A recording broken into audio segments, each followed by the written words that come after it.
اعوذ باللہ من الشیطان الرجیم بسم اللہ الرحمن الرحیم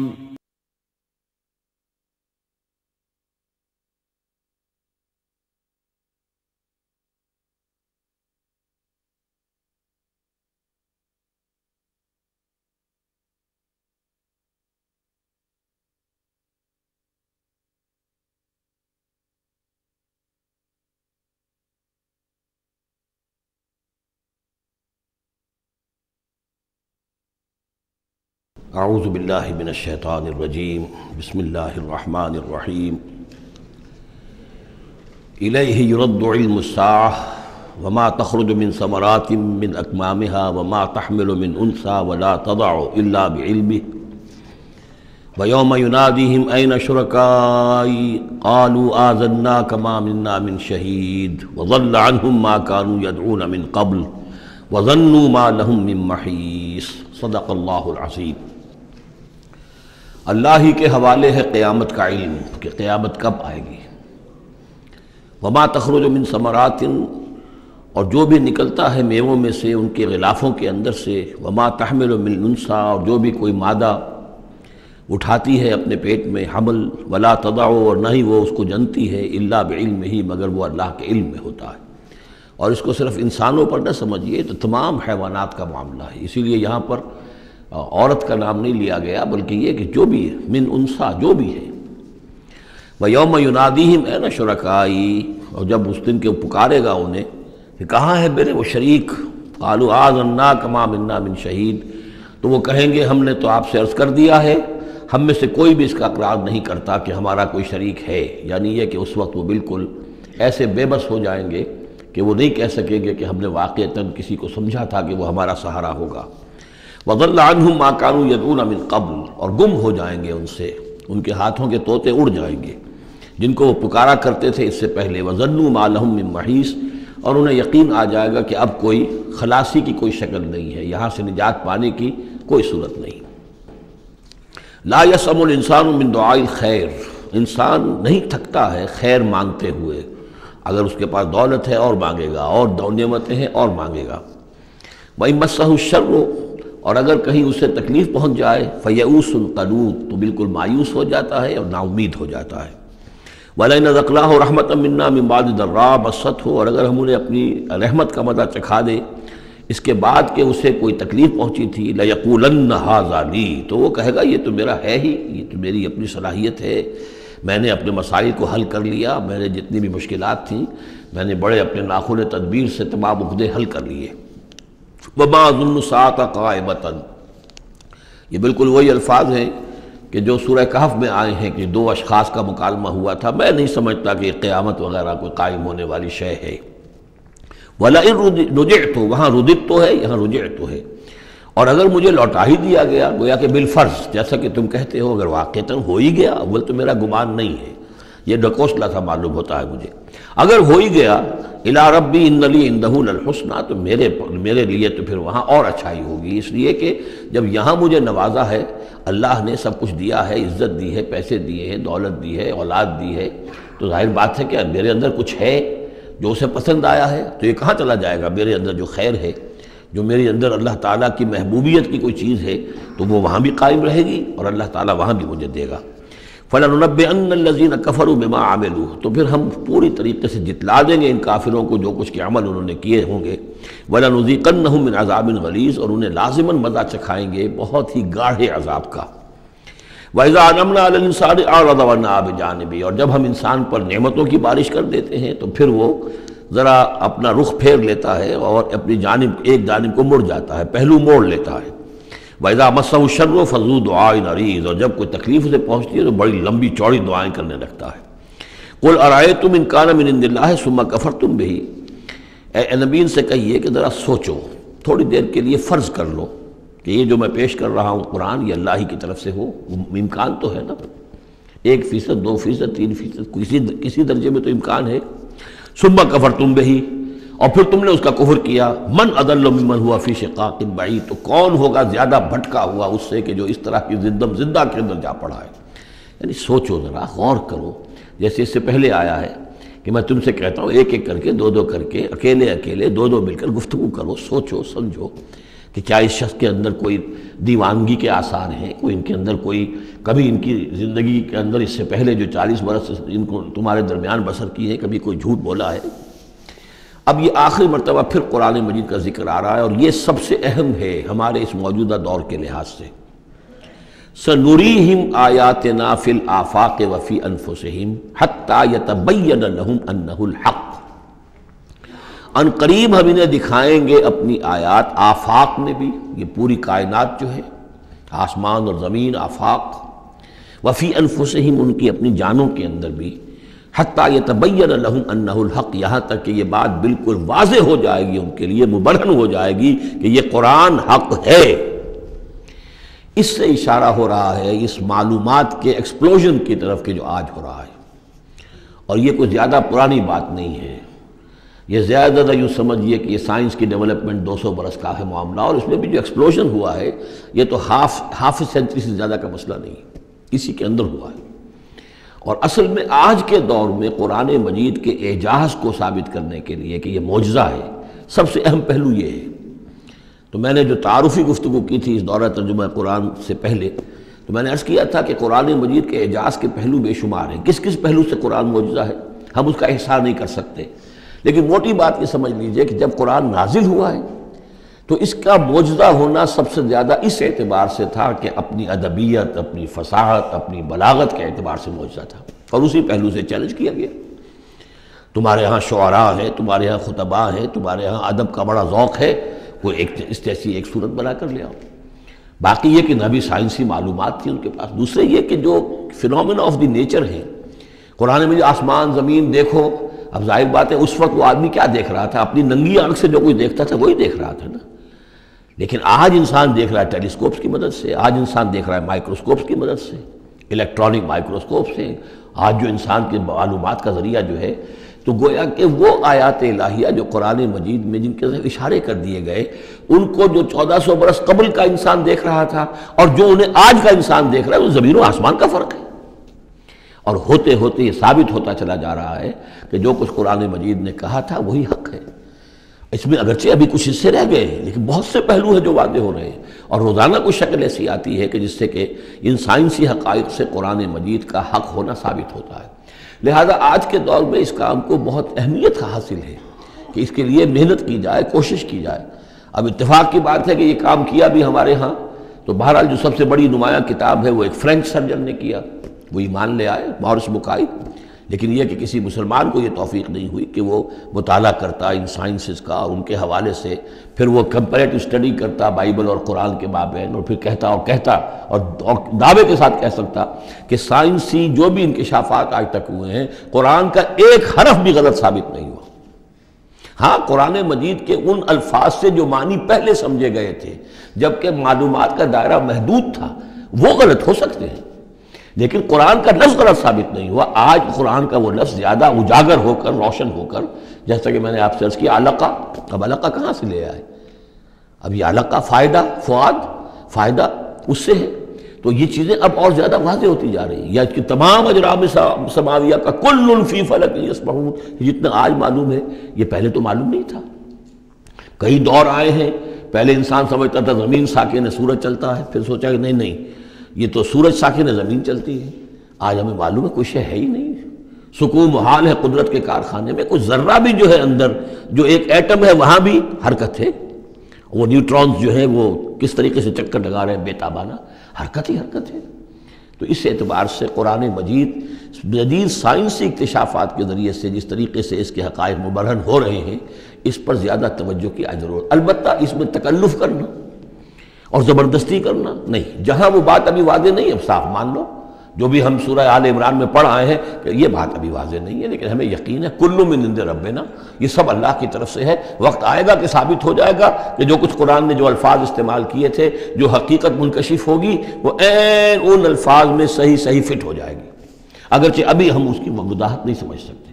تو جہاں تکلف نہ کیا جائے، تصنع نہ کیا جائے، کھینچتان نہ کی جائے، یہ نہ کیا جائے، یہ بعض لوگوں نے یہ کیا ہے، لیکن یہ کہ جہاں تک کہ وہ حقائق ثابت ہو چکے ہوں تو ان کو بہرحال استعمال میں لایا جانا چاہیے کہ قرآن مجید کی حقانیت کو اس کے ذریعے سے مبرہن کیا جائے۔ اب دیکھیے یہ لفظ جو آیا ہے سنوریہم، اب سین جب آتا ہے فعل مضارع پر تو وہ مستقبل کی بات بن جاتا ہے، مستقبل میں ہم دکھائیں گے انہیں اپنی نشانیاں۔ اب ظاہر بات ہے سائنس جو ہے وہ اسٹڈی کر رہی ہے، ایکسپلور کر رہی ہے، خلا کو ایکسپلور کر رہی ہے، اور سمندروں میں ایکسپلوریشن ہو رہی ہے، آرکٹک اور انٹارکٹک کی ایکسپلوریشن، کہاں کہاں تک انسان پہنچا ہے، کیسی جان جوکھوں میں ڈال کر لوگوں نے جو ہے وہ چیزیں جو ہے معلومات کا خزانہ جمع کیا ہے۔ سنریہم آیاتنا فی الآفاق وفی انفسہم حتی یتبین لہم انہ الحق، یہ بات اور مبرہن ہوتی جائے گی، مزید واضح ہوتی جائے گی، مزید اجاگر ہوتی جائے گی، قرآن حق ہے۔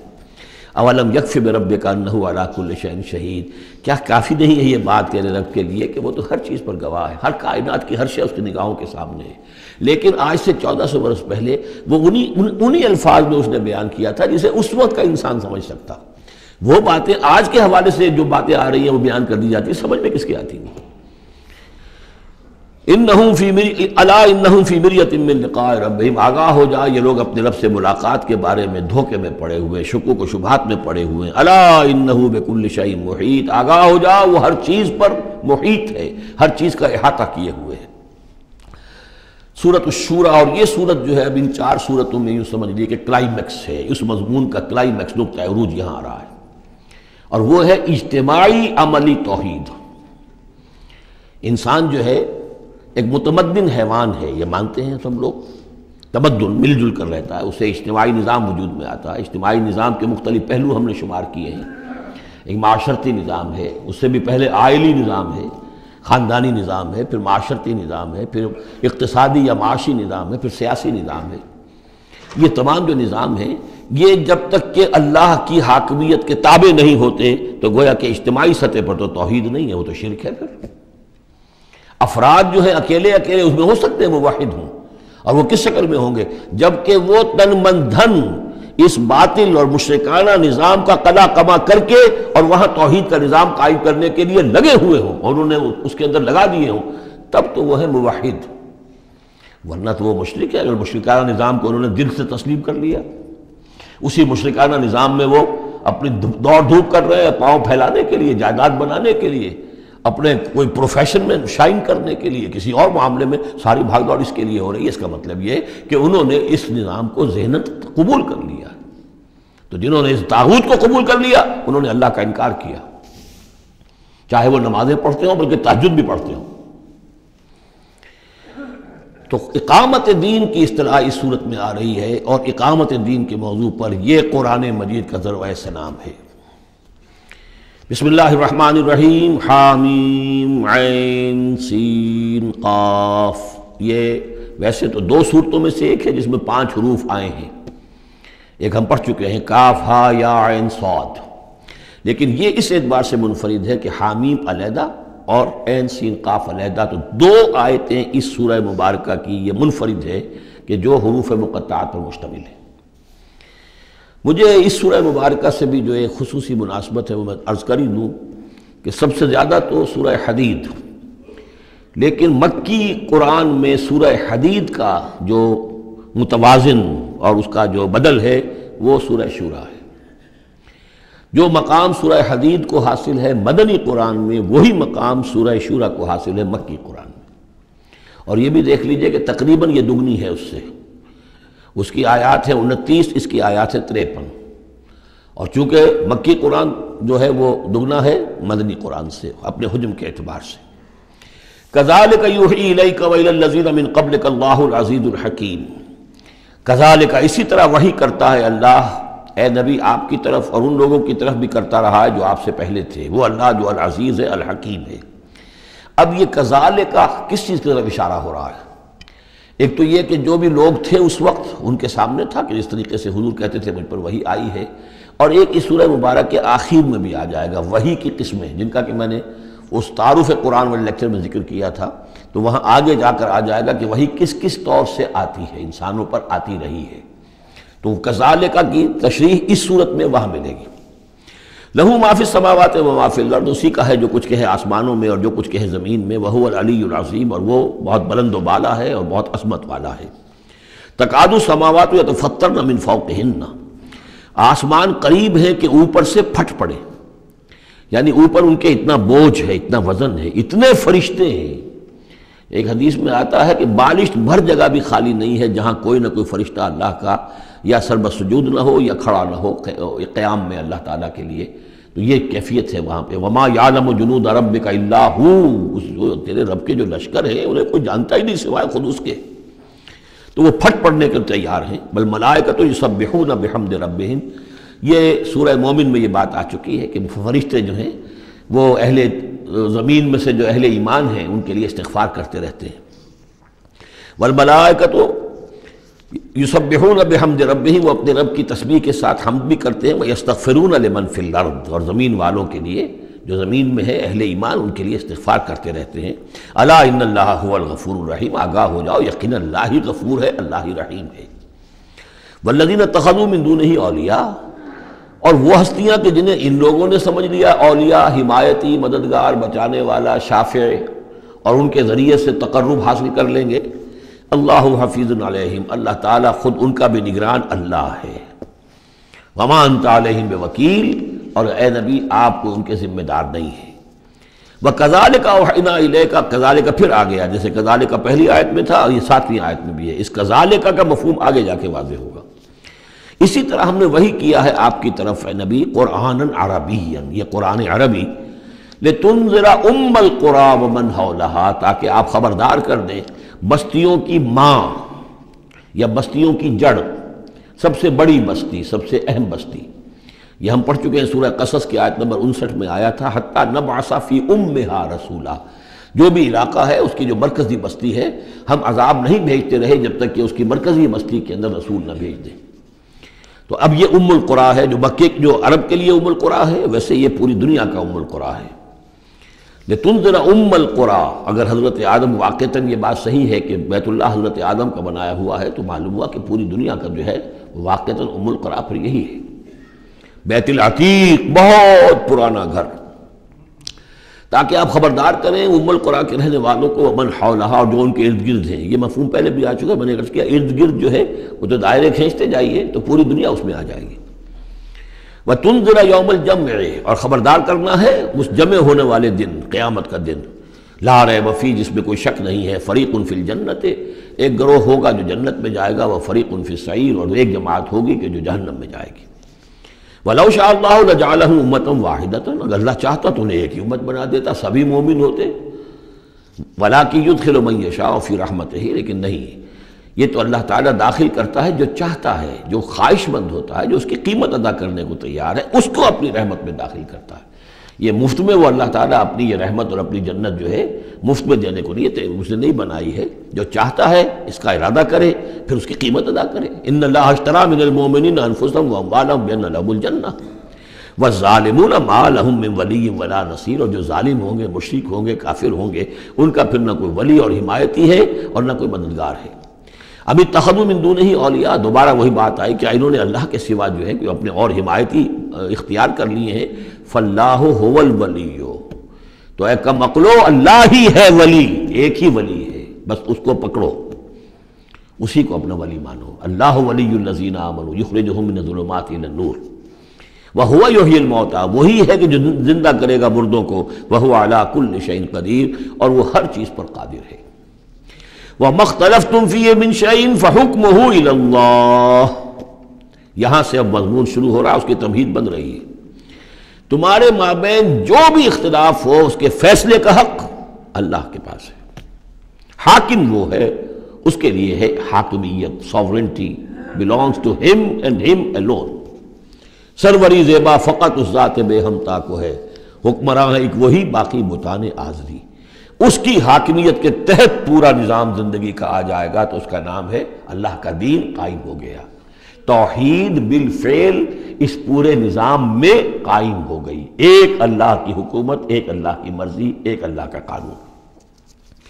ذالکم اللہ ربی علیہ توکل، تو وہ ہے اللہ میرا رب، اس پر میں نے توکل کیا ہے۔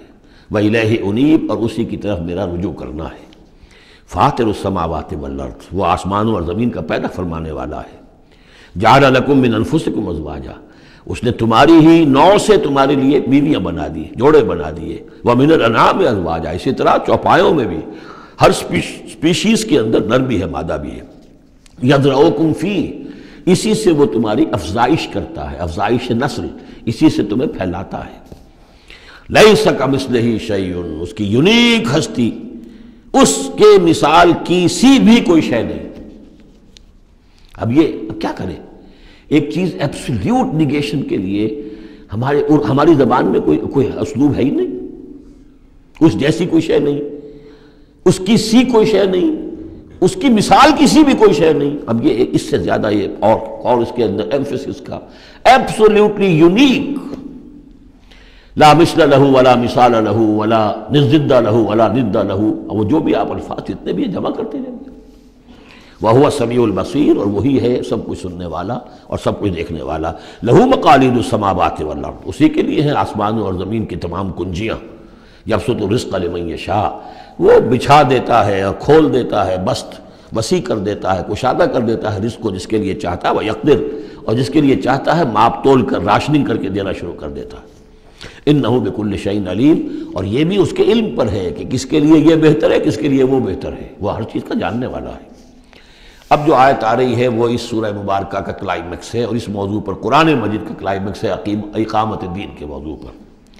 شرع لکم من الدین، اے محمد پر ایمان لانے والو، اے مسلمانوں، تمہارے لیے اللہ نے دین میں وہی شے معین کی ہے، ما وصا بہ نوحا، جس کی وصیت کی تھی نوح کو، والذی اوحینا الیک، اور جس کی وحی کی ہے ہم نے اے محمد آپ کی طرف، کیونکہ پہلے خطاب ہے لکم، شرع لکم، یہاں امت سے خطاب ہو رہا ہے، شرع لکم، بس صرف فرق یہ کہ یا ایھا الذین آمنوا یا نہیں آیا ہے، یہ مکی صورتوں کے مزاج کا تقاضا ہے کہ وہ نہ آئے، لیکن جمع کے صیغے سے واضح کر دیا کہ باقی جگہ ہم دیکھ رہے ہیں کہ واحد کے صیغے میں خطاب کر کے اور بالواسطہ امت، یہاں امت سے خطاب ہے۔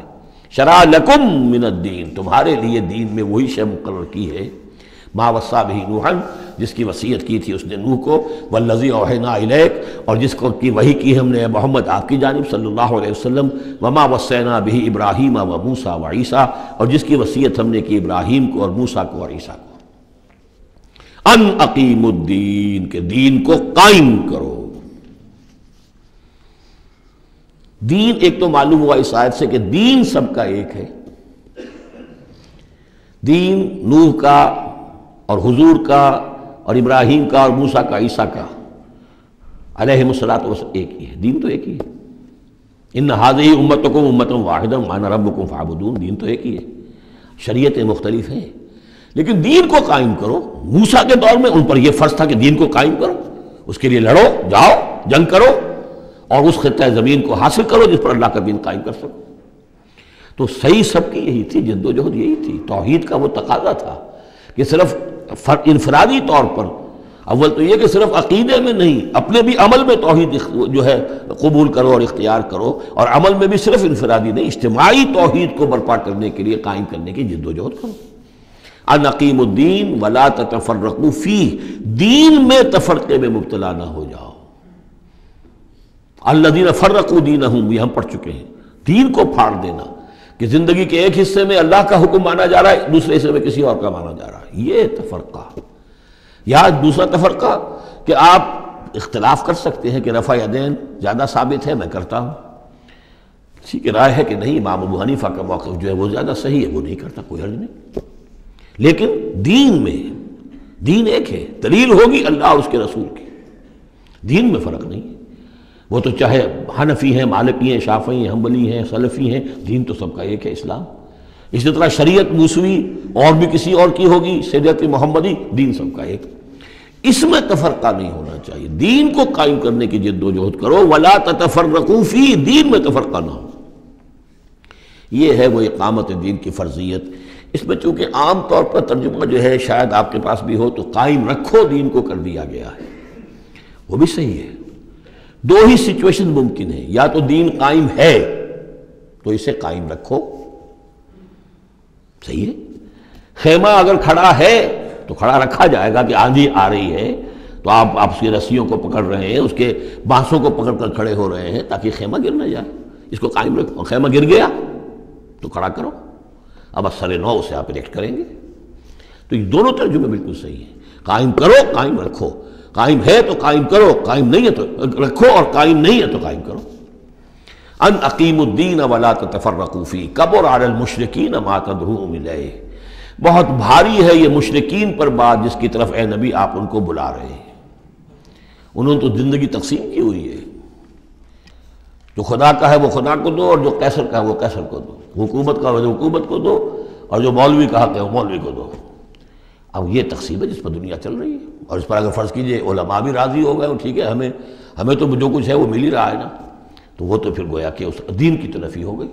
جس نے اس تقسیم کے اوپر اپنے دل کو مطمئن کر لیا، جس نے ریکنسائل کر لیا ذہناً اپنے آپ کو اس تقسیم کے ساتھ، اس کا پھر اللہ سے کوئی تعلق نہیں۔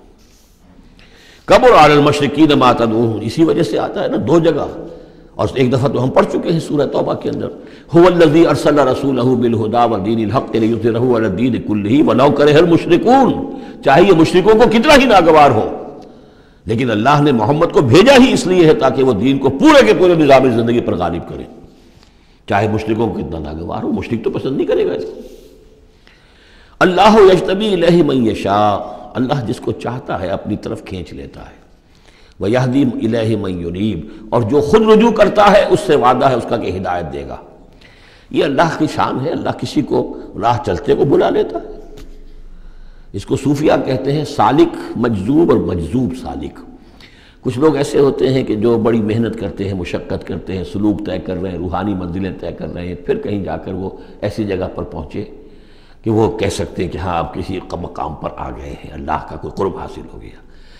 ایک وہ ہوتے ہیں جنہیں اللہ پہلے کھینچ کے اپنے قریب کر لیتا ہے پہلے، اور پھر وہ سلوک طے کرتے ہیں، تو کچھ لوگ اس قسم کے ہوتے ہیں۔ صدیقین جو ہیں وہ سالک مجذوب ہیں، شہداء جو ہیں وہ مجذوب سالک ہیں، کھینچ لیا حضرت عمر کو اللہ تعالیٰ نے۔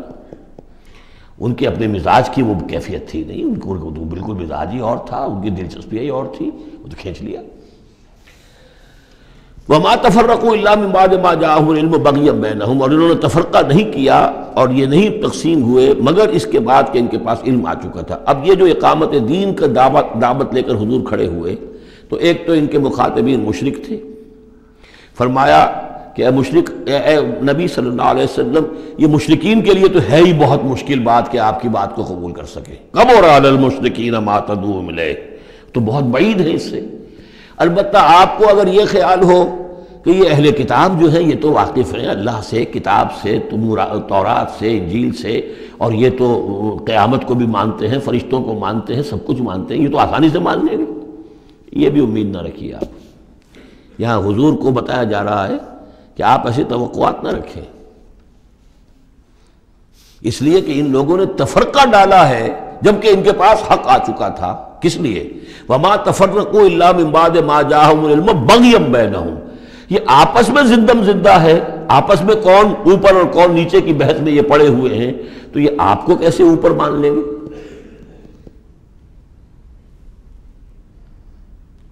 آپ کا قبلہ کیسے مان لیں گے؟ یہ ایک دوسرے کا قبلہ نہیں مانتے، یروشلم دونوں کا قبلہ ہے لیکن ایک نے شرقی کر لیا، ایک نے غربی کر لیا۔ جب اہل کتاب جو ہے آپس میں جھگڑ رہے ہیں، لڑ رہے ہیں، وَهُمْ يَتْلُونَ الْكِتَابَ، اور جبکہ وہ پڑھ رہے ہیں ایک ہی کتاب۔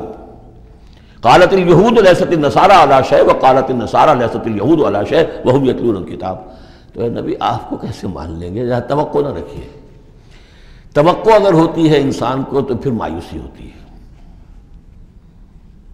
Be prepared for the worst, پھر جو اللہ کی طرف سے آ گیا اس کے اوپر شکر ادا کیجیے، امید نہ رکھیے، امید زیادہ رکھیں گے تو جلدی مایوس ہو جائیں گے، تھک جائیں گے۔ کبر علی المشرکین، اب یہ دیکھیے اقامت دین کی جد و جہد اتنی مشکل شے ہے کہ حضور سے کہا جا رہا ہے کہ آپ جلدی کامیابی کی توقع نہ رکھیں۔ مشرکین کے لیے تو خیر یہ بہت بھاری ہے ہی، ان اہل کتاب سے بھی کوئی توقع نہ رکھیے۔ وما تفرقوا الا من بعد ما جاءهم العلم بغيا بينهم ولولا كلمة سبقت من ربك الى اجل مسمى، اور اگر وہ بات پہلے ہی سے تیرے رب کی جانب سے طے نہ ہو چکی ہوتی کہ ان کے لیے ایک اجل مسمى، ایک معین وقت ہے، لقضي بينهم، ان کے جو اختلافات ہیں ان کے فیصلے ابھی چکا دیے جاتے۔ وَإِنَّ الَّذِينَ أُورِثُوا الْكِتَابَ مِن بَعْدِهِمْ، اور جو لوگ کتاب کے وارث ہوئے ہیں ان کے بعد، لَفِي شَكٍّ مِّنْهُ مُرِيبٍ، وہ دھوکے میں پڑے ہوئے ہیں، شکوک و شبہات میں مبتلا ہو گئے۔ جب اللہ تعالیٰ کسی امت کو کتاب دیتا ہے اور اس امت کے اندر جو ہے پھر وہاں کے نوجوان فرض کیجئے تیسری چوتھی پانچویں نسل میں آ کر دیکھتے ہیں کہ جو اس کتاب کے عالم ہیں، پڑھنے پڑھانے والے ہیں، آپس میں دست و گریبان ہیں، لڑ رہے ہیں، ان کی زندگیوں کو بھی ہم دیکھتے ہیں تو وہ بھی اسی طرح کے دنیا دار ہیں جیسے ہم ہیں، تو ان کا اعتماد کتاب پر سے اٹھ جاتا ہے کہ ہم نے تو یہ کتاب پڑھی نہیں، انہوں نے تو پڑھی ہوئی ہے، یہ تو اس کتاب کو پیے ہوئے ہیں، اور پھر ان کا کردار یہ ہے۔ تو کیا ہے اس کتاب میں؟ پھر ذرا نوٹ کیجئے اس کو، وَإِنَّ الَّذِينَ أُورِثُوا الْكِتَابَ مِن بَعْدِهِمْ لَفِي شَكٍّ مِّنْهُ مُرِيبٍ، ان کے اندر شکوک و شبہات، ریب پیدا ہو جاتے ہیں۔ فَلِذَلِكَ فَادْعُ، فَلِذَلِكَ فَادْعُ، تو اے نبی آپ اسی کی دعوت دیتے رہیے، دیتے رہیے۔ ذالکہ کا اشارہ کدھر ہوگا؟ ان اقیم الدین، اقامت دین کی دعوت دیتے رہیے، دیتے رہیے۔ وَاسْتَقِمْ كَمَا أُمِرْتَ، آپ کو اقامت دین کا حکم دیا گیا ہے، دین کو غالب کرنے کی جد و جہد کے لیے آپ کو بھیجا گیا ہے، آپ اسی پر جمے رہیے۔ Never settle for anything less, یہ تو چاہیں گے کمپرومائز کرنا، وَدُّوا لَوْ تُدْهِنُوا فَيُدْهِنُونَ، یہ کافر تو چاہیں گے کہ آپ ذرا نرم پڑے تو وہ بھی نرم پڑ جائیں، لیکن آپ نہیں، آپ کھڑے رہے۔ الحق من ربکم، سورہ کہف میں ہم پڑھ چکے ہیں، الحق من ربکم فمن شاء فلیؤمن ومن شاء فلیکفر، یہ حق ہے تمہارے رب کی طرف سے، جو چاہے پورے پر ایمان لائے، جو چاہے چھوڑ دے، دفع ہو جائے۔ اللہ کو تمہاری ضرورت نہیں ہے، تمہیں اللہ کی ضرورت ہے۔ فَلِذَلِكَ فَادْعُ وَاسْتَقِمْ كَمَا أُمِرْتَ وَلَا تَتَّبِعْ أَهْوَاءَهُمْ، ان کی خواہشات کی پیروی نہ کیجیے۔ یہی بات تو ہے جو پھر آگے سورہ بقرہ میں آئی، آگے اس لیے کہہ رہا ہوں کہ نازل تو بعد میں ہوگی نا، ابھی 5-6 سال کے بعد نازل ہوگی سورہ بقرہ۔ لن ترضى عنك اليهود ولا النصارى حتى تتبع ملتهم، اے نبی یہودی اور نصرانی آپ سے راضی نہیں ہوں گے جب تک کہ آپ ان کی پیروی نہ کریں۔ وہ تو کہیں گے ہمارے پیچھے چلو، ہماری گدیاں ہیں، ہماری خانقاہیں چلی آ رہی ہیں، ہمارے مدرسے ہیں، ہمارے یہاں پہ یہ جو ہے مسندیں ہیں ہمارے پیچھے چلو، ہم تمہارے پیچھے کیوں چلیں؟ بڑی اہم ہے یہ 3 آیتیں، بڑی اہم ہے، بڑی اہم ہے۔ شرع لکم من الدین سے شروع ہو کر اور یہ 15ویں آیت، فَلِذَلِكَ فَادْعُ وَاسْتَقِمْ كَمَا أُمِرْتَ وَلَا تَتَّبِعْ أَهْوَاءَهُمْ وَقُلْ آمَنْتُ بِمَا أَنزَلَ اللَّهُ مِنْ كِتَابٍ، اور کہہ دیجئے کہ میرا ایمان تو ہے اس کتاب پر جو اللہ نے نازل کی ہے۔ یہ گویا کہ خلاصہ آ گیا یہ سورہ حامیم سجدہ کا، وہ کتاب 6 دفعہ جو کتاب کا ذکر اس میں آیا ہے، اس کی دعوت ہے تو اس کتاب کے ذریعے سے، استقامت ہے تو اس کتاب کو پڑھنے سے استقامت ہوگی۔ اتل ما اوحی الیک من کتاب ربک واقم الصلاۃ ان الصلاۃ تنہی عن الفحشاء والمنکر وامرت لأعدل بینکم، اور کہہ دیجئے مجھے حکم ہوا ہے تمہارے مابین عدل قائم کروں۔ تم مجھے کوئی واعظ نہ سمجھو، واعظ گو، واعظ قصہ گو، واعظ کہنے کے لیے آئے، اچھی باتیں کہیں، لوگ بھی گردن جھکا کے سن لیتے ہیں، یہ بھی واعظ کہہ کے چلے جائیں گے، کچھ خدمت کر دیں گے ان کی، اللہ خیر صلی اللہ، ایک محفل ہم نے منعقد کر لی، ثواب ہو گیا۔ حضور نے فرمایا مجھے حکم ہوا ہے عدل قائم کروں، جیسے کہ حضرت ابو بکر نے کہا تھا، لوگوں جب بیعت خلافت ہوئی ہے تم میں سے ہر کمزور میرے نزدیک قوی ہوگا جب تک کہ اسے اس کا حق دلوا نہ دوں، اور ہر قوی ضعیف ہوگا جب تک کہ اسے حق وصول نہ کر لوں۔ عدل کو قائم کرنے کے لیے مجھے بھیجا ہے۔ وَأُمِرْتُ لِأَعْدِلَ بَيْنَكُمْ اللَّهُ رَبُّنَا وَرَبُّكُمْ، ویسے اللہ ہمارا بھی رب ہے، تمہارا بھی رب ہے، لَنَا أَعْمَالُنَا وَلَكُمْ أَعْمَالُكُمْ، ہمارے لیے ہمارے اعمال ہے، تمہارے لیے تمہارے اعمال ہے، لَا حُجَّةَ بَيْنَنَا، آپس میں حجت بازی کرنے کا کوئی فائدہ نہیں۔ اللہ یجمع بیننا، اللہ ہمیں جمع کر دے گا، یا تو اس دنیا میں جمع کر دے گا۔ یہ ان لوگوں سے بات کہی جا رہی ہے جو کچھ نسبتاً قریب ہوتے ہیں، تو کہتے ہیں نہیں اس طرح نہ کرو، اس طرح کر لو، مقصد تو تمہارا ٹھیک ہے، طریقہ کار یہ نہیں، یوں کرو۔ کہیے بھائی دیکھیے ہمارے سامنے جو طریقہ کار ہے ہم اس پر کام کر رہے ہیں، ہمیں وہی صحیح معلوم ہو رہا ہے، آپ کو کوئی اور اچھا لگتا ہے آپ اس پر کام کیجیے، اس میں حجت بازی کیا ضرورت ہے؟ آپ بھی مخلص ہیں، ہم بھی مخلص ہیں، مقصد ہمارا ایک ہے، آج نہیں تو کل جمع ہو جائیں گے۔ یا آپ پر واضح ہو جائے گا کہ ہمارا طریقہ کار غلط تھا، یا ہم پر واضح ہو جائے گا کہ ہم نے جسے صحیح سمجھا تھا وہ غلط تھا، جڑ جائیں گے۔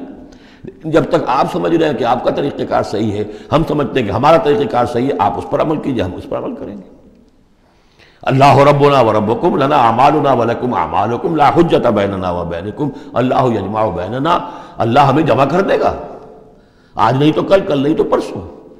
جیسے منی سے چلتے ہیں قافلے، لاکھوں قافلے ہوتے ہیں جو چلتے ہیں، اور وہ 8 9 10 سڑکیں ہیں. سڑکیں کیا ہیں؟ وہ سب کے سب فٹ بال کے گراؤنڈز ہیں، چل رہے ہیں قافلے، لیکن سب سڑکیں جو ہیں وہ کنورج کر رہی ہیں عرفات پر. جیسے جیسے قافلے بڑھ رہے ہیں وہ سڑکوں کے مابین فاصلے کم ہو رہے ہیں. تو اگر تو ہماری منزل واقعی اقامت دین ہے تو چاہے ہم اس سڑک سے آ رہے ہیں چاہے اس سڑک سے آ رہے ہیں، آگے پہنچ جائیں گے. اللہ یجمع بیننا، میدان عرفات میں تو ہم جمع ہو جائیں گے نا.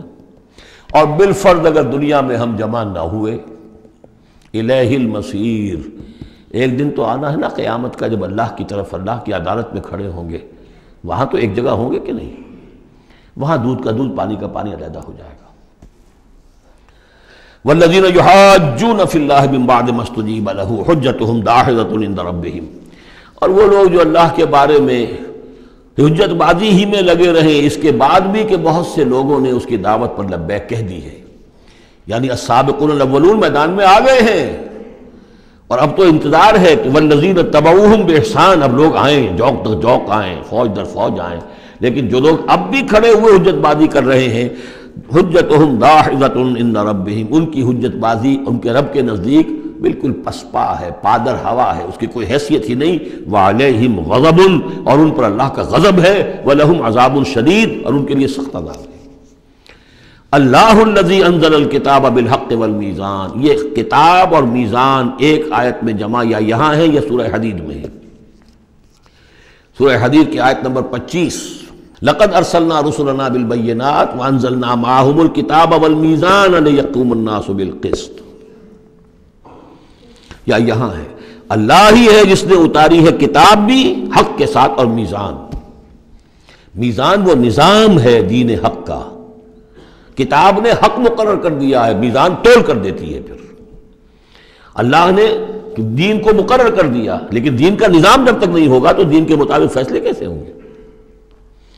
اللہ نے تمہیں کتاب بھی دی ہے، نظام دیا ہے، میزان دی ہے. وما یدریک لعل الساعۃ قریب، کیا پتا کہ قیامت قریب آئی کھڑی ہو. اور الساعۃ سے مراد میری قیامت تو میری موت ہے. تم اگر اس میزان کو نصب کرنے کے لیے تن من دھن نہیں لگا رہے ہو تو کیا پتا مہلت عمل کل ختم ہو جائے. کیا پتا ہم میں سے کسی کو کل صبح کا سورج دیکھنا نصیب نہ ہو، کیا پتا. تاخیر و تعویق میں وقت ضائع کرنا سب سے بڑی حماقت ہے. یستعجل بها الذین لا یؤمنون بها، اس قیامت کے لیے جلدی مچا رہے ہیں وہ لوگ کہ جو اس پر ایمان نہیں رکھتے. والذین آمنوا مشفقون منها، جو ایمان رکھتے ہیں وہ تو اس سے ڈرتے ہیں، لرزاں و ترساں رہتے ہیں. جو سورہ نور میں ہم نے پڑھا، یخافون یوما تتقلب فیہ القلوب والابصار، وہ لوگ تو اس مقام میں بلند پر پہنچنے کے باوجود لرزاں و ترساں رہتے ہیں اس دن کے خیال سے جس دن اپنے پروردگار کے حضور کھڑے ہونا ہوگا. والذین آمنوا مشفقون منها ویعلمون ان الحق، وہ جانتے ہیں کہ وہ حق ہے، آ کر رہے گی. الا ان الذین یمارون فی الساعۃ لفی ضلال بعید، آگاہ ہو جاؤ جو لوگ قیامت کے بارے میں جھگڑتے ہیں اور اس میں شک و شبہ کرتے ہیں وہ بڑی دور کی گمراہی میں پڑ چکے ہیں. اللہ لطیف بعبادہ یرزق من یشاء، اللہ بہت باریک بین ہے اپنے بندوں کے لیے اور وہ رزق دیتا ہے جس کو چاہتا ہے. یعنی اقامت دین کی جد و جہد میں یہ فکر نہ تمہیں ہو کہ کیا کھائیں گے کیا پیئیں گے. میں آپ کو حضرت مسیح کا وہ قول بھی سنا چکا ہوں جو متی کی انجیل میں ہے. کیوں فکر کرتے ہو کیا کھاؤ گے اور پیو گے؟ کیا جنگل کی چڑیاں جو ہیں جو نہ ہل چلاتی ہیں نہ بوتی ہیں نہ کاٹتی ہیں لیکن صبح کو اپنے گھونسلوں سے نکلتی ہیں اور شام کو آسودہ ہو کر واپس آتی ہیں، تو وہ رب جو ان کو کھلاتا پلاتا ہے وہ تمہیں نہیں کھلائے گا؟ کیوں تشویش کرتے ہو کہ کیا پہنیں گے؟ جنگل کی سوسن کو نہیں دیکھتے کہ جیسا خوبصورت لباس اللہ نے اسے دیا ہے. سلیمان بھی اپنی ساری شان و شوکت کے باوجود ویسی پوشاک نہیں رکھتا تھا. تو جو اس گھاس کو یہ سب کچھ دے رہا ہے جو آج ہے اور کل جلا دی جائے گی، کیا وہ تمہیں نہیں، تمہارا تن نہیں ڈھانکے گا؟ لیکن تمہیں ایمان نہیں ہے. تو فرمایا اللہ لطیف ہے اپنے بندوں کے لیے. ایک دفعہ یکسو ہو کر فیصلہ تو کرو کہ اب اپنے آپ کو وقف کرنا ہے اس کام کے لیے. اللہ تعالیٰ وہاں سے رزق دے گا جہاں سے تمہیں گمان تک نہیں ہوگا. من یتق اللہ یجعل لہ مخرجا ویرزقہ من حیث لا یحتسب. لیکن اس کے لیے اللہ پر ایمان ضروری ہے، توکل ضروری ہے. ہاں تھوڑا سا اللہ تعالیٰ امتحان بھی لے لیتا ہے، سختیاں بھی آ جاتی ہیں امتحان، پھر آدمی ثابت کر دے کہ میں تو یکسو ہوں. اے اللہ میں نے فیصلہ کر لیا، اللہ پہ راستے کھول دیتا ہے۔ وَهُوَ الْقَوِيُّ الْعَزِيزُ، وہ تو بہت قوی ہے، زبردست ہے۔ اب یہ جو مضمون آگے آ رہا ہے یہ وہ ہے جس کی کلائمیکس ہم پڑھ چکے ہیں سورہ بنی اسرائیل میں، مَنْ كَانَ يُرِيدُ الْعَاجِلَةَ عَجَّلْنَا لَهُ فِيهَا مَا نَشَاءُ لِمَن نُرِيدُ، یہاں وہی مضمون مختصر آ رہا ہے۔ مَنْ كَانَ يُرِيدُ حَرْثَ الْآخِرَةِ نَزِدْ لَهُ فِي حَرْثِهِ، جو شخص کے طالب بن گیا ہو آخرت کی کھیتی کا، ہم اس کی کھیتی میں اضافہ کرتے رہتے ہیں، بڑھوتری ہوتی رہتی ہے۔ وَمَنْ كَانَ يُرِيدُ حَرْثَ الدُّنْيَا، اور جو بن گیا ہے دنیا ہی کی کھیتی کا طالب، نُؤْتِهِ مِنْهَا، ہم اس میں سے اسے کچھ دے دیتے ہیں، فَمَا لَهُ فِي الْآخِرَةِ مِن نَصِيب، پھر آخرت میں اس کا کوئی حصہ نہیں ہے۔ أَمْ لَهُمْ شُرَكَاءُ شَرَعُوا لَهُم مِّنَ الدِّينِ مَا لَمْ يَأْذَن بِهِ اللَّهُ، یہ شرک کے معاملے میں یہ مضمون بہت اہم ہے۔ ایک تو بار بار آیا ہے کہ نہ اللہ نے کوئی سند اتاری، نہ سلطان اتاری، نہ کسی کتاب میں اس کے لیے کوئی دلیل اتاری، کہیں کچھ ہے ہی نہیں۔ لیکن یہ بات جو ہے یہ منفرد ہے یہ سورہ مبارکہ اس بات میں، کیا ان کے کوئی ایسے شرکاء بھی ہیں کہ جنہوں نے انہیں کوئی دین دیا ہو، کوئی قانون دیا ہو، کوئی نظام دیا ہو؟ لات عزا منات حبل، کوئی انہوں نے تمہیں کتاب دی ہے، کوئی شریعت دی ہے، کوئی نظام دیا؟ ام لہم شرکاء شرعوا لہم من الدین ما لم یأذن بہ اللہ، جس کے کہ اللہ نے اذن نہ دیا ہو، حکم نہ دیا ہو۔ اگر تو واقعی کوئی الہ ہے، کوئی واقعی ہے، تو اسے دینا چاہیے۔ یہ نظام ہے تمہارے لیے، نظام کے بغیر کیسے الہ ہو گیا؟ ام لہم شرکاء، کیا ان کے کوئی ایسے شرکاء ہیں شرعوا لہم من الدین کہ انہوں نے دین میں کوئی شے ان کے لیے ایسی طے کر دی ہو کہ ما لم یأذن بہ اللہ، جس کا لیے حکم نہیں دیا اللہ نے۔ وَلَوْلَا كَلِمَةُ الْفَصْلِ لَقُضِيَ بَيْنَهُمْ، اور اگر ایک فیصلے کی بات جو ہے وہ پہلے سے طے نہ ہو چکی ہوتی، ان کے درمیان فیصلے کر دیے جاتے۔ وَإِنَّ الظَّالِمِينَ لَهُمْ عَذَابٌ أَلِيمٌ، اور ظالموں کے لیے تو بہت دردناک عذاب ہے۔ تَرَى الظَّالِمِينَ مُشْفِقِينَ مِمَّا كَسَبُوا، اب قیامت کا نقشہ کھینچا جا رہا ہے۔ تم دیکھو گے ان ظالموں کو، مشرکوں کو، کافروں کو کہ ڈر رہے ہوں گے، کانپ رہے ہوں گے اپنے کرتوتوں کے تصور سے، مما کسبوا، اور اس سے تو پتہ ہوگا، بل الانسان علی نفسہ بصیرہ، انسان کو تو معلوم ہے، اپنی کیفیت تو معلوم ہے اسے، تو لرزاں و ترساں ہوں گے۔ وَهُوَ وَاقِعٌ بِهِمْ، اور وہ ان کے اوپر پڑنے والا ہوگا۔ اب جو بھی انہوں نے کمایا ہے وہ گویا کہ اب ان کے سروں پر گرنے والا ہوگا۔ وَالَّذِينَ آمَنُوا وَعَمِلُوا الصَّالِحَاتِ، اور اس کے برعکس وہ لوگ جو ایمان لائے تھے، جنہوں نے ایمان کے تقاضے پورے کیے، عمل صالح کا حق ادا کیا، فی روضات الجنات، وہ جنتوں کے باغات میں ہوں گے۔ لہم ما یشاءون عند ربہم، ان کے لیے وہ سب کچھ ہوگا ان کے رب کے پاس جو کچھ وہ چاہیں گے۔ ذالک هو الفضل الکبیر، یقیناً یہ بہت بڑی فضیلت ہے جو انہیں حاصل ہو جائے گی۔ ذالک الذی یبشر اللہ عبادہ الذین آمنوا، یہ ہے وہ انجام نیک جس کی بشارت دے رہا ہے اللہ اپنے ان بندوں کو، الذین آمنوا وعملوا الصالحات، جو ایمان لائیں اور نیک عمل کریں۔ قل لا اسألکم علیہ من اجرا قل لا اسألکم علیہ اجرا الا المودۃ فی القربى، کہہ دیجئے کہ میں تم سے کوئی اجرت نہیں مانگتا، کوئی اجر نہیں مانگتا، کوئی مزدوری نہیں مانگتا، کوئی انعام میں نے کبھی نہیں مانگا، الا المودۃ فی القربى، سوائے قرابت داری کے لحاظ کے۔ وَمَنْ يَقْتَرِفْ حَسَنَةً نَزِدْ لَهُ فِيهَا حُسْنًا، اور جو کوئی بھی کوئی بھلائی کمائے گا تو ہم اس کے لیے اس میں اور بھلائی میں اضافہ کرتے رہیں گے۔ ان اللہ غفور شکور، یقیناً اللہ تعالیٰ غفور ہے اور شکور ہے۔ ام یقولون افترى علی اللہ کذبا، کیا ان کا یہ خیال ہے کہ یہ قرآن محمد نے خود گھڑ کر صلی اللہ علیہ وسلم اللہ تعالیٰ کی طرف منسوب کر دیا ہے؟ فَإِن يَشَإِ اللَّهُ يَخْتِمْ عَلَىٰ قَلْبِكَ، اب یہاں پہ خطاب حضور سے کرتے ہوئے اللہ تعالیٰ فرما رہے ہیں کہ اے محمد اگر ہم چاہیں، اگر اللہ چاہے تو آپ کے قلب کے اوپر مہر کر دے، یعنی پھر یہ کہ یہ جو آپ کے پاس وحی آ رہی ہے وہ وحی نہیں آ سکے گی، یعنی وحی کا آنا جو ہے اس میں آپ کے اختیار کو سرے سے یہ دخل بھی نہیں ہے۔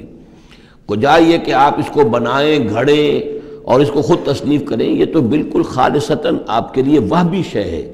اگر ہم چاہیں، اللہ چاہے تو یہ کہ اسی طرح جیسے کہ سورہ بنی اسرائیل میں آ چکا ہے کہ ہم چاہیں تو لَنَذْهَبَنَّ بِالَّذِي أَوْحَيْنَا إِلَيْكَ، پھر ہم لے جائیں، سلب کر کے لے جائیں آپ سے اس وحی کو، اور قرآن مجید آپ کے سینے میں سے ہم سلب کر لیں، اختیار مطلق ہمارا ہے۔ ان کو بتایا جا رہا ہے کہ اس میں محمد الرسول اللہ صلی اللہ علیہ وسلم کا شخصی طور پر کوئی دخل نہیں۔ وَيَمْحُ اللَّهُ الْبَاطِلَ وَيُحِقُّ الْحَقَّ بِكَلِمَاتِهِ، اور اللہ تعالیٰ باطل کو تو محو کر دیتا ہے، مٹا دیتا ہے، اور حق کا حق ہونا اپنی باتوں سے اپنے کلمات سے ثابت فرما دیتا ہے. بس اس میں وقت لگتا ہے، لیکن یہ کہ بالآخر احقاق حق اور ابطال باطل یہ الفاظ آئے تھے سورہ انفال میں، اس لیے کہ اس کے بعد جو ہے غزوہ بدر میں وہ احقاق حق اور ابطال باطل کا جو ہے مرحلہ گویا کہ وہ مبرہن ہو گیا، واضح ہو گیا، اور الفرقان فرق کر دیا اس نے حق و باطل کے مابین. انہ علیم بذات الصدور، یقیناً وہ واقف ہے اس سے بھی کہ جو سینوں کے اندر پوشیدہ ہے. وَهُوَ الَّذِي يَقْبَلُ التَّوْبَةَ عَنْ عِبَادِهِ، اور وہی ہے کہ جو اپنے بندوں سے توبہ کو قبول فرماتا ہے. وَيَعْفُو عَنِ السَّيِّئَاتِ، اور ان کی بہت سی برائیوں سے عفو درگزر سے بھی کام لیتا ہے بہت سی برائیوں کے بارے میں. وَيَعْلَمُ مَا تَفْعَلُونَ، اور جو کچھ تم کرتے ہو وہ اس کے علم میں ہے. وَيَسْتَجِيبُ الَّذِينَ آمَنُوا وَعَمِلُوا الصَّالِحَاتِ وَيَزِيدُهُم مِّن فَضْلِهِ، اور جو لوگ ایمان لائے ہوں اور ایمان ان کے ساتھ نیک عمل کر رہے ہوں ان کی وہ دعائیں سنتا ہے، قبول فرماتا ہے، اور انہیں اپنے فضل سے اور دیتا ہے، مزید ان کے اندر ان کے ایمان اور اعمال کے اندر ترقی فرماتا ہے. وَالْكَافِرُونَ لَهُمْ عَذَابٌ شَدِيدٌ، اور جہاں تک کافروں کا تعلق ہے ان کے لیے تو پھر بہت سخت سزا ہے. وَلَوْ بَسَطَ اللَّهُ الرِّزْقَ لِعِبَادِهِ لَبَغَوْا فِي الْأَرْضِ، اگر اللہ تعالیٰ نے اپنے بندوں کے لیے زمین میں رزق کو کھول دیا ہوتا، خزانے جو ہے بہت کشادہ کر دیتا، ہر ایک کو بالکل با فراغت ہر وقت بسہولت رزق مل رہا ہوتا، تو پھر تو یہ زمین میں اور زیادہ سرکشی کرتے. ابھی ان کا حال یہ ہے کہ محنت کرنی پڑتی ہے، مشقت کرنی پڑتی ہے، تب ان کو 2 وقت کی روٹی ملتی ہے، تب تو ان کی سرکشی کا یہ عالم ہے. وَلَوْ بَسَطَ اللَّهُ رِزْقَ لِعِبَادِهِ لَبَغَوْا فِي الْأَرْضِ وَلَٰكِن يُنَزِّلُ بِقَدَرٍ مَّا يَشَاءُ، لیکن اللہ تعالیٰ نازل کرتا ہے اندازے کے مطابق جو چاہتا ہے. انہ بعبادہ خبیر بصیر، یقیناً وہ اپنے بندوں کے حالات سے باخبر بھی ہے اور دیکھ بھی رہا ہے. وہو الذی ینزل الغیث، اور وہی ہے کہ جو بارش برساتا ہے، من بعد ما قنطوا، جبکہ وہ مایوس ہو چکے ہوتے ہیں، یعنی موسم گزر رہا ہے اور بارش نہیں ہوئی ہے تو دلوں کے اوپر جو ہے مایوسی کے سائے گہرے ہوتے جا رہے ہیں، لیکن اچانک پھر اللہ تعالیٰ بارش برسا دیتا ہے. وَهُوَ الَّذِي يُنَزِّلُ الْغَيْثَ مِن بَعْدِ مَا قَنَطُوا وَيَنشُرُ رَحْمَتَهُ، اور بارش کے برسنے سے پھر اس کی رحمت جو ہے وہ پھیل جاتی ہے، عام ہو جاتی ہے، اس کا بستر بچھ جاتا ہے. وَهُوَ الْوَلِيُّ الْحَمِيدُ، اور یقیناً وہی ہے کہ جو پشت پناہ ہے، مددگار ہے، حامی ہے، اور اپنی ذات میں ستودہ صفات ہے، اسے کسی حمد کی حاجت نہیں ہے. وَمِنْ آیَاتِهِ خَلْقُ السَّمَاوَاتِ وَالْأَرْضِ، اور اس کی نشانیوں میں سے ہے آسمان اور زمین کی تخلیق. وما بث فیہما من دابہ، اور یہ کہ ان دونوں میں جو اس نے جاندار پھیلا دیے ہیں. ظاہر بات ہے کہ آسمانوں میں فرشتے ہیں، زمین میں آپ کو معلوم ہے حیوانات ہیں، حشرات الارض ہیں، طرح طرح کے جاندار ہیں، اور پھر انسان ہیں. وہو علی جمعہم اذا یشاء قدیر، اور وہ جب بھی چاہے گا ان کو جمع کرنے پر قادر ہے. چاہے وہ پھیل گئے ہیں، پوری زمین میں پھیل گئے ہیں، آسمانوں میں پھیلے ہوئے ہیں، لیکن جب اللہ چاہے گا انہیں جمع کر لے گا. وما اصابکم من مصیبت فبما کسبت ایدیکم، اور تم پر جو کوئی بھی مصیبت آتی ہے تو در حقیقت وہ تمہارے اپنے ہاتھوں کے کرتوتوں کی وجہ سے. ویعفو عن کثیر، اور بہت سے تمہاری جو خطائیں ہیں ان سے تو اللہ تعالیٰ عفو کرتا رہتا ہے، معاف کرتا رہتا ہے، تمام غلطیوں پر نہیں پکڑتا، البتہ کچھ غلطیوں کے اوپر اس کا خمیازہ کچھ تھوڑا بہت تمہیں اس دنیا میں بھی دکھا دیتا ہے. وما انتم بمعجزین فی الارض، اور تم اللہ تعالیٰ کو نہ تو زمین کے اندر ہرا سکتے ہو، شکست دے سکتے ہو، اور گویا کہ یہاں پر مخفف معنی ولا فی السماء، جس طرح کہ اس سے پہلے آ بھی چکا ایک مقام پر، نہ آسمان میں، یعنی یہ کہ اللہ تعالیٰ کی مشیت کو کوئی شخص جو ہے اس کو شکست نہیں دے سکتا، اس کی اپنی تدبیر ہے، وہ فعال لما یرید ہے، جو ارادہ کر لیتا ہے کر گزرتا ہے. وما لکم من دون اللہ من ولی ولا نصیر، اور نہیں ہے تمہارے لیے اللہ کے سوا کوئی ولی اور نہ مددگار. وَمِنْ آیَاتِهِ الْجَوَارِ فِي الْبَحْرِ كَالْأَعْلَامِ، اور اس کی نشانیوں میں سے وہ جہاز بھی ہیں جو چلتے ہیں دریاؤں میں اور سمندر میں، اور ایسے ہیں جیسے پہاڑ ایسے جہاز، بڑے بڑے جہاز. اِن یشاء یسکن الرِّیحَ، اگر اللہ چاہے تو وہ ہوا کو کھڑا کر دے، ہوا کو ساکن کر دے، اس لیے کہ ظاہر بات ہے یہ بادبانی جہاز ہوتے تھے جو چلتے تھے اور ہوا ہی انہیں لے کر چلتی تھی. ان یشاء یسکن الرِّیحَ، اگر اللہ چاہے تو وہ ہوا جو ہے ساکن ہو جائے. فَيَظْلَلْنَ رَوَاكِدَ عَلَى ظَهْرِهِ، تو پھر وہ کھڑے کے کھڑے رہ جائیں گے سمندر کی پیٹھ پر، یعنی سمندر کے جو ہے پانی کی سطح پر وہ کھڑے رہ جائیں گے. ان فی ذلک لآیات لکل صبار شکور، یقیناً اس میں نشانیاں ہیں ان سب لوگوں کے لیے جو صبر کرنے والے ہوں اور جو شکر کرنے والے ہوں. او یوبقہن بما کسبوا، یا پھر اللہ تعالیٰ ان کو غرق کر دے، تباہ کر دے ان جہازوں کو ان کے گناہوں کی پاداش میں. وَيَعْفُو عَنْ كَثِيرٍ، لیکن اللہ تعالیٰ بہت سی گناہوں سے اور بہت سی خطاؤں اور تقصیرات سے تو درگزر فرماتا رہتا ہے۔ وَيَعْلَمَ الَّذِينَ يُجَادِلُونَ فِي آيَاتِنَا مَا لَهُم مِّن مَّحِيصٍ، اور تاکہ انسان جان لے کہ جو ہماری آیات میں جو جھگڑا کر رہے ہیں، کٹ حجتیاں کر رہے ہیں، کہ ان کے لیے بھاگنے کی کوئی جگہ نہیں ہے۔ یہ مضامین جو آئے ہیں سورہ مبارکہ میں وہ جو عام مکی صورتوں کے مضامین ہیں، وہی رد و قضا، وہی ان کے ساتھ گفتگو مشرکین کے ساتھ، کفار کے ساتھ۔ لیکن اب اس صورت کا اقامت دین، جو اس کا جو اصل جو ایکسس ہے، اس کا جو عمود ہے، اس کے اعتبار سے دوسرا نہایت اہم مقام اب آ رہا ہے۔ 8 آیات ہیں۔ اقامت دین کی جد و جہد کرنے والوں میں کیا اوصاف ہونے چاہیے؟ اگر یہ اوصاف نہیں ہوں گے تو وہ اقامت دین کی جد و جہد نہیں کر سکیں گے۔ تو یہاں پر نقشہ کھینچا جا رہا ہے اس سیرت کا، اس کردار کا، کہ جو لوگ یہ طے کر لیں کہ ان صلاتی و نسکی و محیای و مماتی للہ رب العالمین، جو اصولی طور پر ایک عزم کر لیں کہ اب ہمیں اپنی بہترین توانائیاں اور قوتیں صرف کرنی ہے اللہ کے دین کو قائم کرنے کے لیے، تو ان کے اندر کیا اوصاف پیدا ہونے چاہیے۔ وہ جو علامہ اقبال کا ایک بڑا سادہ سا شعر ہے، ہو صداقت کے لیے جس دل میں مرنے کی تڑپ، پہلے اپنے پیکر خاکی میں جاں پیدا کرے۔ تو یہ اوصاف اپنے اندر پیدا کرو تاکہ تم اقامت دین کی جد و جہد کے لیے واقعتاً موضوع ہو سکو۔ پہلی بات، فما اوتیتم من شیء فمتاع الحیات الدنیا، جو شے بھی تمہیں دنیا میں دی گئی ہے بس وہ دنیا کی زندگی کا ساز و سامان ہے، برتنا ہے۔ وما عند اللہ خیر و ابقا، اور جو کچھ اللہ کے پاس ہے وہ خیر ہے اور باقی رہنے والا ہے۔ للذین آمنوا وعلی ربہم یتوکلون، ان لوگوں کے لیے کہ جو ایمان رکھتے ہو اور اللہ پر، اپنے رب پر توکل کریں۔ یعنی پہلی بات یہ کہ دنیا و ما فیہا سے ان کا قلبی تعلق جو ہے وہ اس طرح کا ہو جائے کہ اس کی کوئی اہمیت اور وقت ان کے دل میں نہ رہے، اور انہیں یقین ہو جائے کہ اصل میں ہمارا مطلوب آخرت ہے، ہمیں جو چاہیے وہ آخرت ہے، اور اس کی طلب ان کے دل کے اندر راسخ ہو چکی ہو۔ جب تک یہ بے رغبتی نہیں ہوگی دنیا سے، اگر کہیں بھی یہ دنیا کی محبت جو ہے کہیں وہ لگی ہوئی ہے، پھانس آپ کے دل میں چبھی ہوئی ہے، تو ہو سکتا ہے کہ وہ کہیں اڑنگا لگائے گی اور آپ جو ہے اپنے خیال میں تو بڑی ترقی کر رہے ہیں اقامت دین کی جد و جہد میں، لیکن کہیں وہ ایسی اڑنگا لگائے گی کہ اوندھے منہ نیچے گریں گے۔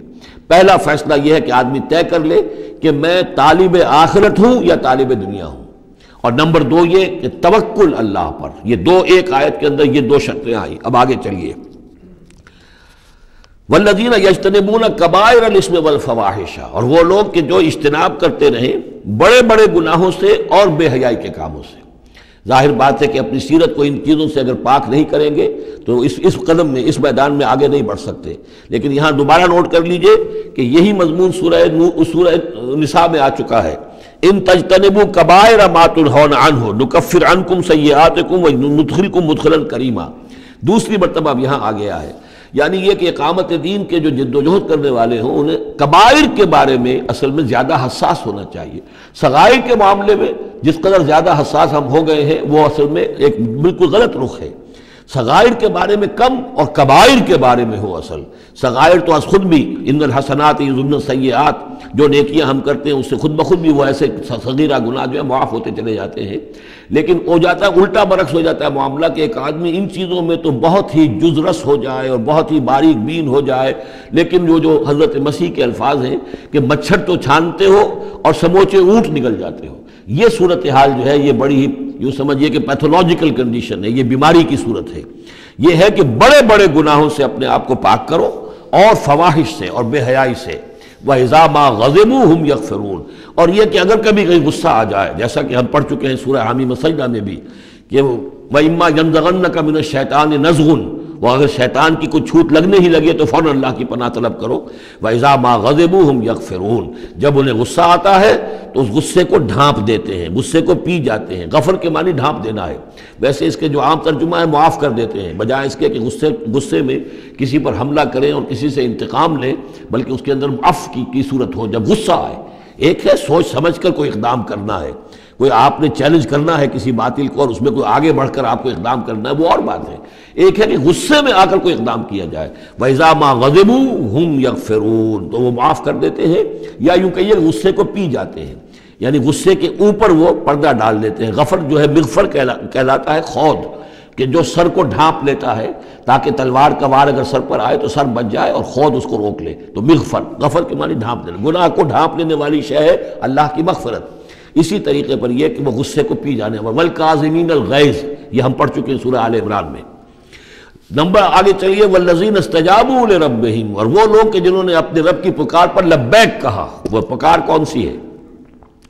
اس سورہ مبارکہ میں اب تک صرف ایک فعل امر آیا ہے جمع کے صیغے میں، ان اقیموا الدین، اور ایک فعل نہیں آیا ہے جمع کے صیغے میں ولا تتفرقوا فیہ۔ پوری صورت میں اب تک نوٹ کر لیجئے گا جا کر۔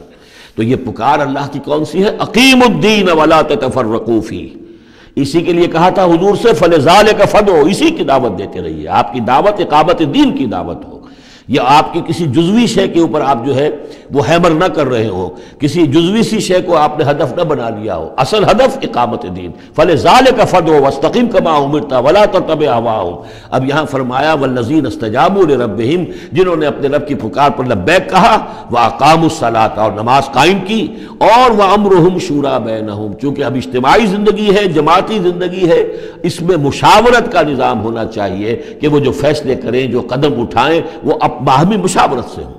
یہ بھی روح جب تک کہ اس اجتماعیت کے اندر نہیں ہوگی باہمی مشاورت کی، اور یہ کہ کوئی ایک شخص سمجھے کہ بس ہر معاملے کے اندر مجھے اپنی مرضی چلانی ہے، تو ظاہر بات ہے کہ پھر وہ کام آگے نہیں چلے گا۔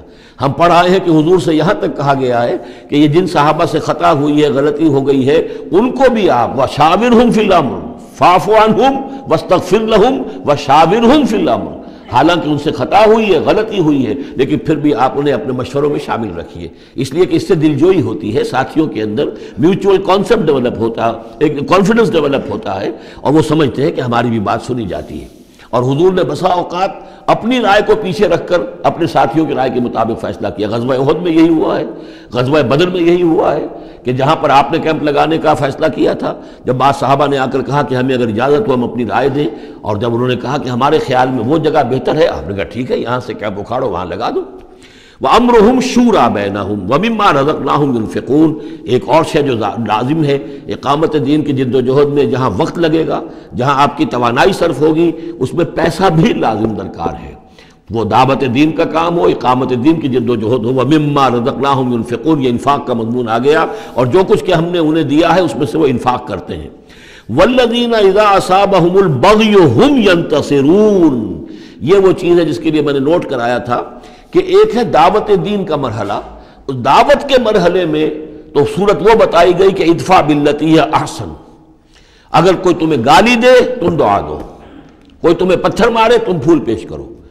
لیکن اقامت دین کی جد و جہد، اس کے اندر آگے چل کر معاملہ آتا ہے، جیسے قتال کا مرحلہ آ گیا تو وہاں تو فرمایا قاتلوا فی سبیل اللہ الذین یقاتلونکم اخرجوہم من حیث اخرجوکم، نکالو انہیں وہاں سے جہاں سے انہوں نے تمہیں نکالا ہے۔ یہاں آ کر معاملہ کیا ہے؟ والذین اذا اصابہم البغی ہم ینتصرون، اور وہ لوگ کہ جن پر اگر کوئی زیادتی کی جاتی ہے تو وہ بدلہ لیتے ہیں۔ یعنی یہاں پر اب تو اس کو اصل میں جد و جہد جو ہے حضور صلی اللہ علیہ وسلم کی، اس کے بھی اگر آپ دو مراحل سمجھیں گے تو ایک جو مکی دور میں وہ تھا، وہ دعوت کا مرحلہ تھا، ابھی اس میں اقدام کوئی نہیں کیا گیا، لیکن جب اقامت دین کے لیے اقدام شروع ہو جائے گا، آگے بڑھ کر باطل کو چیلنج کریں گے، تو اب وہ بات نہیں چل سکتی کہ معاف کر دیا کریں۔ وہاں تو بلکہ یہ ہے کہ جو غزوہ بدر میں جو اسیر ہوئے تھے ان کو بھی اگر فدیہ لے کر چھوڑ دیا گیا تو اللہ تعالیٰ کی طرف سے اس پر بھی اظہار ناپسندیدگی ہو گیا، بلکہ حضرت عمر کی رائے کی جو ہے گویا کہ تائید کی وہی نے کہ ان کو تو سب کو قتل کیا جانا چاہیے تھا، اور وہ ہمارے اندر جو ان کے رشتہ دار ہیں قریبی، وہ اپنے ہاتھ سے قتل کرتے، اس لیے کہ یہ فدیہ دے کر چلے جائیں گے۔ ظاہر بات ہے کہ اگلے سال وہی لوگ اکثر و بیشتر آ گئے کہ نہیں آ گئے، وہ چڑھائی کر کے آ گئے احد کے اندر۔ تو اس لیے وہاں پر آ کر جب اقامت دین کا مرحلہ جو ہے اقدام کے مرحلے میں وہ جد و جہد آتی ہے تو اس میں ہے والذین اذا اصابہم البغی ہم ینتصرون۔ یہ گویا کہ ان دونوں مراحل کا آپس کا فرق اور تفاوت ہے۔ بارک اللہ لی ولکم فی القرآن العظیم ونفعنی وإیاکم بالآیات والذکر الحکیم۔